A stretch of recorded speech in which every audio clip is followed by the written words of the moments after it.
Hello Gundam fans, this is Like It's 1985 with a video question for you all. When you're building your Gundam model kits, is there a certain scale you stick to? Do you stick to only 1 to 144 high grades? Do you only stick to master grades? Or do you primarily stick with like 1 to 100 non-grade kits? Or do you mix them around? I'm kind of one of those people that mix things around. I like a variety, and I like variety in my kits. You know, the thing about master grades is, yes, they are wonderfully articulated and they have wonderful accessories, and the detailing is awesome. It does take quite a amount of time to build those, and so for me, that kind of gets easily distracted and wants maybe more of an instant gratification from my figure. Well, I'll either turn to a 1 to 144 high grade kit, a 1 to 100 non-grade kit, and I'll even go with a action figure, like a mobile suit and action figure. It just kind of depends on how I feel. The nice thing about, like, let's say I'm working on a master grade.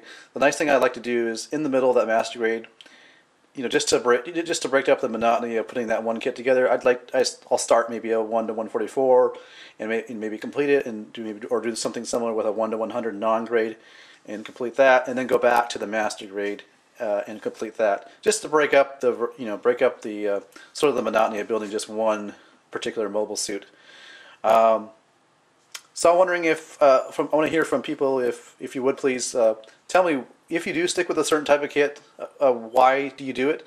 There's some people that say, and I've seen these people on YouTube before, I only build master grades. I don't want to deal with 1 to 100 non-grade poor articulated model kits, or I don't want to deal with a smaller size with a 1 to 144s, master grade all the way.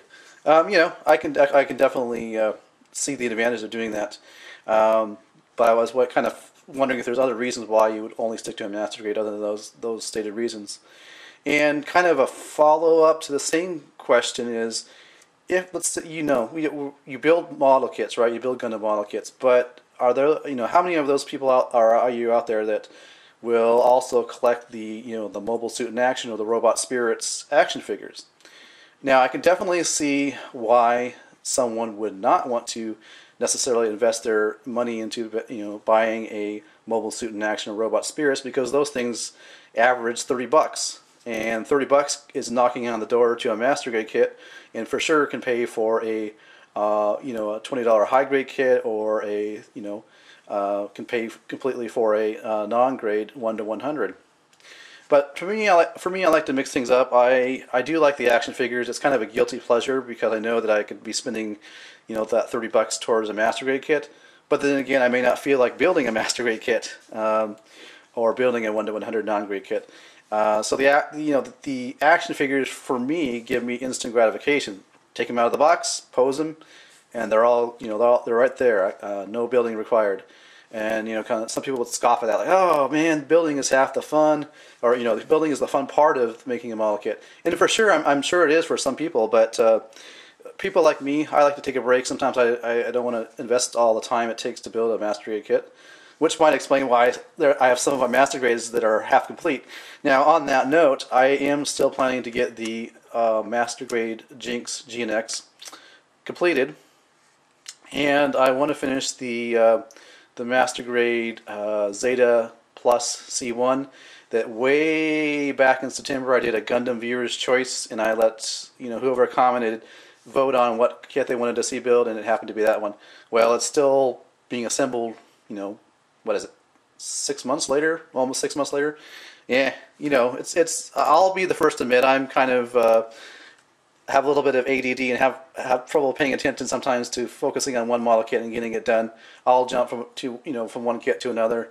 I know that's not, some people are like, "Oh man, how can you do that? You need to finish this thing and get then you can get on to the next one." But I don't know, that's just the way I am. And plus my other interest in Transformers tends to interrupt my Gundam building sometimes. It's because I'm doing reviews on Transformers. So that's kind of sort of explain why my I sometimes don't really get master grade kits built in a reasonable amount of time. But I digress. The main question for this video is, do you build a certain scale model kit, and why? And then the second sort of part would be, so if you build model kits, do you even consider or have you bought, Mobile Suit in Action or Robot Spirits action figures? So I'm just kind of curious what you all think. And thanks for listening, and I will eagerly await your responses.